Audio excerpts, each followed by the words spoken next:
রাষ্ট্রপতি যিনি শাহাবুদ্দিন চুপ্পু, যিনি প্রায় 1.5 বছর গৃহবন্দী ছিলেন, ওনার ভাষ্য উনি গৃহবন্দী ছিলেন, ডক্টর মোহাম্মদ ইউনূস তাকে নাকি ঘর থেকে বের হতে দেন নাই, তার পিএস কে নাকি তার থেকে সরিয়ে নেওয়া হয়। তো শাহাবুদ্দিন চুপ্পু, আমি যেটা শুনতে পারলাম যে ওনাকে নাকি রাষ্ট্রপতি বহাল রাখার চিন্তা করা হচ্ছে। প্রথম কথা, যেদিন 5 আগস্টে শেখ হাসিনাকে এই দেশ থেকে তাড়িয়ে দেওয়া হয়, সেদিন কিন্তু চুপ্পুরও চলে যাওয়ার কথা ছিল। চুপ্পুর তো এখানে থাকার কোনো প্রকার নৈতিক ক্ষমতা কিন্তু তার নাই।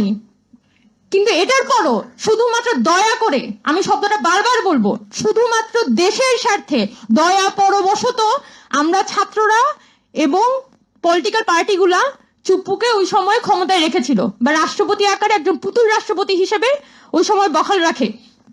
এই নতুন সরকার, একটা গণতান্ত্রিক সরকার আসার পর আমরা কোনোভাবে আশা করি না যে পুরনো যে আওয়ামী লীগের সরকার, সেটার একটা ল্যাঞ্জা নিয়ে সরকার শুরু করবে, পার্লামেন্টারি কাজ কারবার শুরু করবে।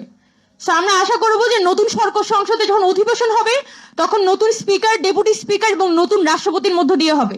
পুরনো ব্যবস্থার এবং পুরনো সরকারের কোনো ল্যাঞ্জা নিয়ে আমরা নতুন সরকার দেখতে চাই না।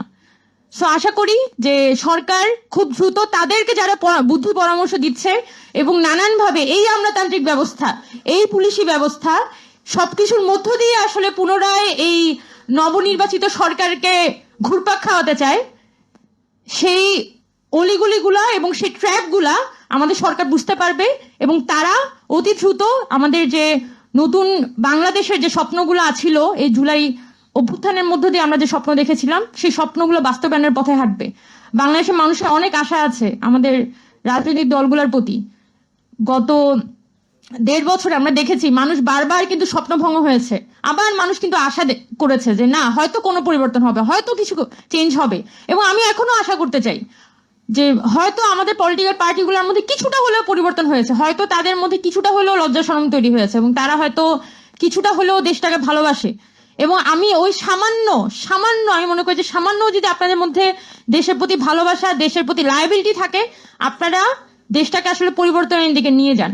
এবং আপনাদের হাত ধরেই আমাদের জনগণের যে খাসলতকে আমরা দোষারোপ করে থাকি, আমাদের জনগণের খাসলত, আমাদের এই যে আমলাতান্ত্রিক ব্যবস্থা, সেই সবকিছুকে আমরা পরিবর্তন করতে পারবো।